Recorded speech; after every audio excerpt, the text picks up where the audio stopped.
안녕하세요, 여러분.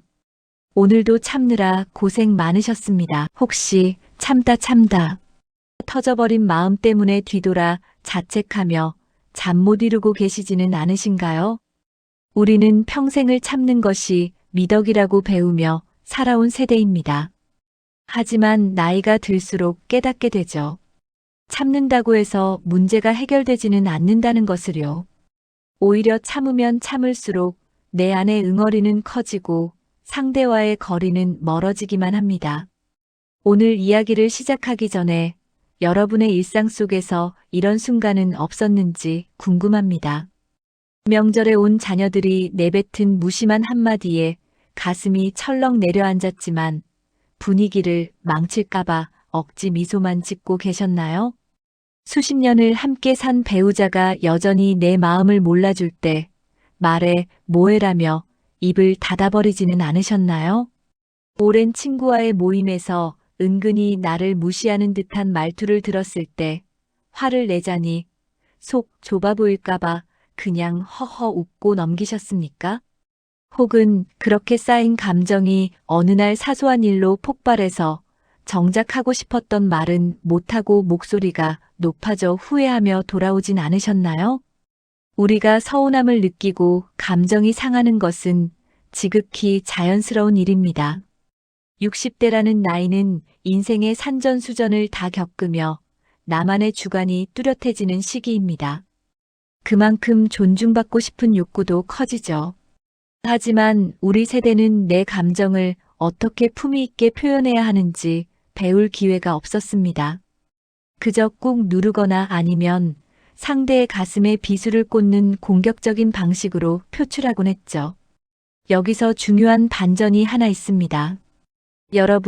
여러분이 대화 끝난 후에 후회하거나 관계가 틀어지는 이유는 여러분의 인격이 부족해서가 아닙니다. 단지 감정을 전달하는 표현 방식의 도구가 낡았기 때문입니다. 잠시 비교해 볼까요? 누군가 나와의 약속 시간을 어겼을 때 공격적인 표현은 이렇습니다. 너는 항상 이 모양이야. 사람이 기본이 안 됐어. 반면 품위 있는 표현은 이렇습니다. 나는 약속 시간이 늦어지면 우리가 함께할 소중한 시간이 줄어드는 것 같아 마음이 조급해지고 서운함이 드네. 다음엔 10분 전이라도 미리 연락해주면 좋겠어. 어떠신가요? 느껴지는 격의 차이가 확연하죠? 오늘 저는 여러분께 어떤 상황에서도 내 품위를 지키면서 할 말은 다 하는 감정 표현 3단 구조 생활 속에서 잘 활용할 수 있도록 전해드리려 합니다. 그리고 많은 분이 실수하시는 관계를 좀먹는 절대 해서는 안 될 감정 표현 2가지에 대해서도 심리학적 관점에서 분석해 드리려고 합니다. 그 전에 슬기로운 시니어 생활을 위해 구독과 좋아요 부탁드립니다. 지금 이 나이에 뭘 배워서 고치냐 생각하시는 분도 계시겠지만 노년의 품격은 바로 이 말 한마디에서 결정됩니다. 지금 시작해도 절대 늦지 않습니다. 오히려 지금이야 말로 여러분의 삶을 가장 아름답게 꽃피울 기술을 익힐 때입니다. 그럼 품격 있는 대화의 세계로 함께 들어가 보실까요? 감정이 상했을 때 우리가 품위를 잃는 가장 큰 이유는 감정과 사실 그리고 요구가 한데 뒤섞여 폭발하기 때문입니다. 이를 정교하게 분리하는 연습이 필요합니다. 60대 부부인 김 선생님 댁 이야기입니다. 남편분은 퇴근 후나 외출 후 돌아오면 입었던 옷을 거실 소파에 그대로 던져두는 습관이 있습니다. 김 선생님은 수백 번을 말했지만 고쳐지지 않자 어느 날 폭발합니다. 당신은 내가 이 집 식모야. 왜 맨날 옷을 이따위로 벗어나? 당신 엄마가 그렇게 가르쳤어? 이 대화에서 남편은 옷을 벗어놓은 행위보다 식모, 이따위, 당신 엄마라는 공격적인 단어에 더 크게 반응합니다. 결국 싸움은 본질을 벗어나 인격 모독으로 번졌죠. 심리학자 마샬 로젠버그는 이를 관찰 아브저베이션 단계라고 부릅니다. 그는 갈등 해결의 첫 단추는 상대의 행동에 평가를 섞지 않고 있는 그대로 묘사하는 것이라고 강조했습니다. 인간의 뇌는 누군가 자신을 평가하거나 판단한다고 느끼는 순간 뇌의 편도체가 활성화되며 방어 기제를 작동시킵니다. 즉, 귀를 닫아버리는 것이죠. 하지만 당신은 게을러가 아니라 거실 소파 위에 당신의 겉옷이 놓여 있네라는 객관적 사실을 말하면 상대는 방어할 명분을 잃게 됩니다. 사실만 말하는 것은 대화의 전장을 좁히는 역할을 합니다. 상대를 공격하는 범위를 넓히지 않고 오직 발생한 사건에만 집중하게 함으로써 상대방이 미안함을 느낄 여지를 만들어주는 것입니다.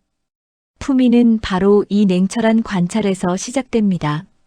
감정의 파고가 일 때 한 걸음 물러나 지금 무슨 일이 일어났지? 를 객관적으로 서술하는 힘, 그것이 지적인 시니어의 첫 번째 조건입니다. 고대 그리스의 철학자 아리스토텔레스는 설득의 3요소 중 가장 먼저 에토스, 즉 화자의 신뢰성을 꼽았습니다. 우리가 사실을 왜곡하거나 과장하여 비난할 때 우리의 에토스는 무너집니다. 아리스토텔레스는 말했습니다. 현명한 자는 자신의 생각을 말할 때 진실을 기초로 삼으며 결코 감정에 휘둘려 사실을 가리지 않는다. 객관적 사실을 먼저 짚어주는 것만으로도 여러분은 대화의 주도권과 품격을 동시에 주게 됩니다. 여러분, 오늘부터 연습해 보세요. 너는 왜 연락도 안 하니? 대신 내 목소리가 듣고 싶어 이번 주에 내내 기다리게 되었어라고 말해보세요. 비난이 빠진 사실은 상대의 마음 문을 여는 가장 부드러운 열쇠가 될 것입니다. 또 다른 일화를 들려드릴게요. 70대 최어르신의 일화입니다. 며느리와 손주가 집에 오기로 했는데 약속 시간 직전에 어머님, 오늘 일이 생겨서 못 가요라고 문자를 보냈습니다. 이때 많은 시어머니는 서운함을 숨긴 채 알았다라고 딱딱하게 답하거나 나중에 만나서 너는 참 바쁘기도 하구나라며 뼈있는 말을 던집니다. 정작 내가 너희를 기다리며 음식을 준비했는데 못 보게 되어 참 서운했구나라는 진짜 감정은 숨깁니다. UCLA의 심리학자 매슈 리버먼의 연구에 따르면 자신이 느끼는 감정에 이름을 붙여 말하는 것만으로도 스트레스 호르몬 수치가 급격히 낮아진다고 합니다. 이를 감정 명명 효과라고 합니다. 화가 난다, 서운하다, 외롭다, 무안하다라고 내 감정을 정확한 단어로 표현하면 내 뇌는 안정감을 찾고 상대방 역시 내가 어떤 상태인지 명확히 인지하게 됩니다. 60, 70대에게 필요한 것은 참는 인내가 아니라 감정을 정확히 읽어주는 인지력입니다. 우리는 보통 감정을 표출합니다. 소리를 지르거나 문을 쾅 닫는 식이죠. 하지만 품격 있는 사람은 자신의 감정을 설명합니다. 감정을 설명하는 순간 그것은 더 이상 공격의 도구가 아니라 정보가 됩니다. 내가 그렇게 말하니 내가 무시당하는 기분이 들어서 마음이 아프다라고 말할 때 상대는 나를 공격하는 사람이 아니라 보호해 주어야 할 귀한 존재로 인식하게 됩니다. 철학자 스피노자는 그의 저서 에티카에서 이렇게 말했습니다. 우리가 감정에 대해 명확하고 뚜렷한 관념을 형성하는 순간 그 감정은 더 이상 고통이기를 멈춘다. 내 안의 서운함을 관찰하고 그것에 이름을 붙여주는 행위는 나 스스로를 치유하는 철학적 실천입니다. 내가 내 감정의 주인이 될 때 타인의 말에 휘둘리지 않는 단단한 자존감이 형성됩니다. 나 지금 조금 무안하네. 그 말을 들으니 내가 조금 서글퍼져. 이런 표현들이 처음엔 낯설고 부끄러우실 수 있습니다. 하지만 나의 연약함을 품위 있게 드러낼 수 있는 용기야말로 진정한 어른의 여유임을 기억해 주셨으면 합니다. 평생 무뚝뚝한 남편과 살아온 박 선생님. 남편이 생일날 꽃 한 송이 사오지 않자 또 속이 상합니다. 당신은 내가 뭘 좋아하는지 관심이나 있어? 라고 쏘아붙이죠. 남편은 갑자기 왜 이래? 라며 짜증을 냅니다. 박 선생님이 진정 원했던 것은 생일날 당신이 고생했다고 말하며 따뜻하게 안아주는 것이었습니다. 하지만 비난만 있고 요청이 없으니 남편은 무엇을 해야 할지 모릅니다. 심리학에서는 구체적인 보상이나 행동을 제시할 때 동기부여가 가장 잘 일어난다고 말합니다. 막연하게 잘해줘라고 하는 것보다 매일 아침 잘 잤어? 라고 인사해줘라고 요청할 때 상대가 움직일 확률이 훨씬 높습니다.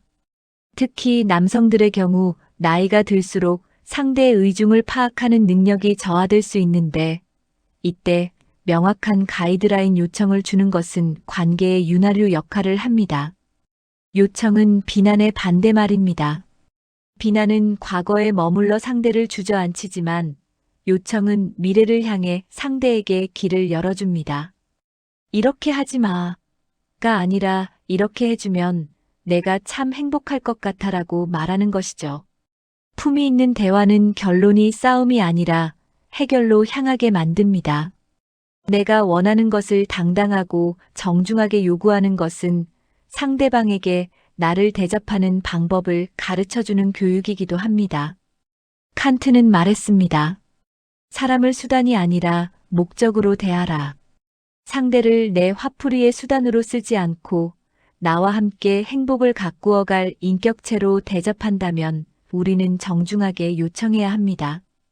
또한 칸트의 정언명령처럼 내가 받고 싶은 대접을 상대에게 먼저 청하는 자세는 도덕적이고 지적인 인간의 완성이라 할 수 있습니다.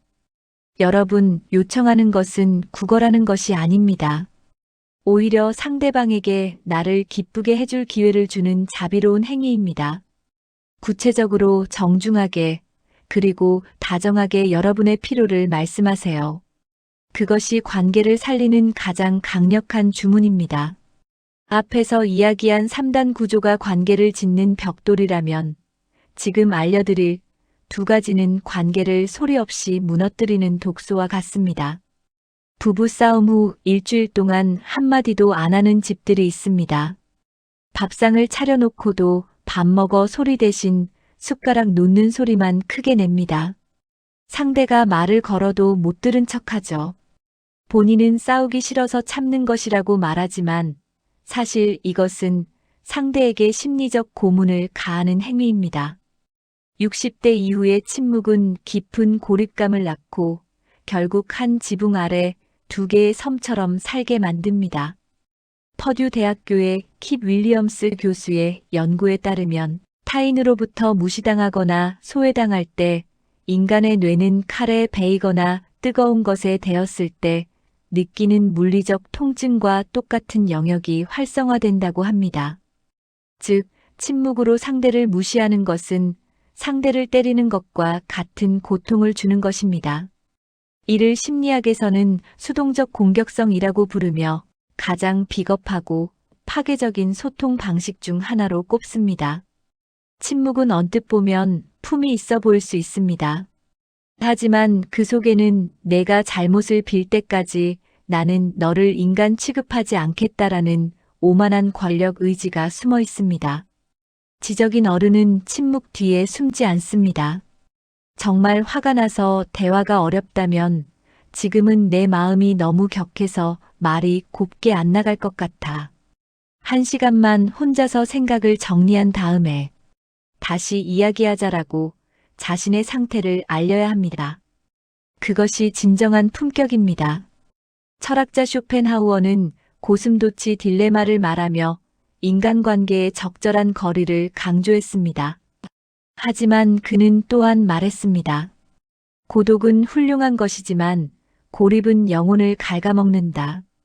침묵으로 상대를 가두는 것은 상대방뿐 아니라 나 자신까지 차가운 감옥에 가두는 일입니다. 쇼펜하우어는 타인과의 소통을 거부하는 행위가 인간의 본성을 거스르는 것임을 경고했습니다. 침묵은 결코 금이 아닙니다. 차라리 나 지금 너무 서운해서 말하기 싫어라고 말하는 것이 훨씬 건강합니다. 마음의 문을 닫지 마세요. 그 문을 닫는 순간 여러분의 세계는 좁아지고 품격은 사라집니다. 또 한 예를 살펴보면 당신은 원래 그래. 그때 30년 전 시댁일 때도 그러더니 오늘도 이러네. 너는 항상 내 생각만 하더라. 지금 당장 일어난 서운한 일에 집중하지 못하고 과거의 온갖 보따리를 다 풀어헤치는 대화 방식입니다. 자녀나 배우자에게 이런 말을 들으면 상대는 숨이 막힙니다. 나는 평생 변하지 않는 나쁜 사람인가? 라는 절망감에 빠지게 되죠. 인지치료의 창시자 아론 백은 지나친 일반화를 정신 건강을 해치는 대표적인 인지 왜곡으로 꼽았습니다.